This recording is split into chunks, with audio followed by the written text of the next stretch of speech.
আর কিছুদিন পর খসড়া ভোটার তালিকা প্রকাশ করবে নির্বাচন কমিশন। তার মধ্যে কত নাম বাদ যাবে তা নিয়ে জল্পনা চলছে। সে বিষয়ে নির্বাচন কমিশন সূত্রে সর্বশেষ কি তথ্য জানা যাচ্ছে জানাবেন আমাদের প্রতিনিধি রুমা পাল রয়েছেন।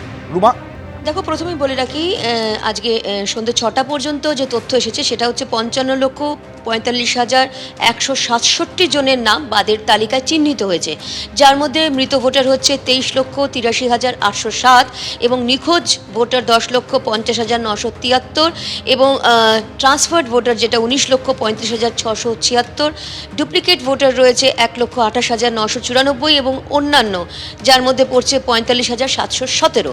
এবং সবথেকে বড় কথা, আজকে রিভিউ মিটিং হয়েছে যেখানে সিইও এবং অন্যান্য আধিকারিকরা ছিলেন, তার সঙ্গে স্পেশাল রোল অবজারভাররা ছিলেন এবং ইসিআই টিম যেটা এসেছে তারা ছিলেন। ভিসির মাধ্যমে ডিওদের সাথে অর্থাৎ জেলা নির্বাচনী আধিকারিকের সঙ্গে বৈঠক হয়েছে, ইআরওদের সঙ্গে বৈঠক হয়েছে এবং আবারও কিন্তু তাদেরকে বলা হয়েছে যারা একটু পিছিয়ে রয়েছে তাদেরকে কিন্তু কাজ শেষ করতে বলা হয়েছে। একটু বলে দিই, ডিজিটাইজেশনে কারা পিছিয়ে রয়েছে এই মুহূর্তে। শিলিগুড়িতে রয়েছে 98.34%, কারণ বেশিরভাগ ক্ষেত্রে 100% বা 99% হয়ে গেছে।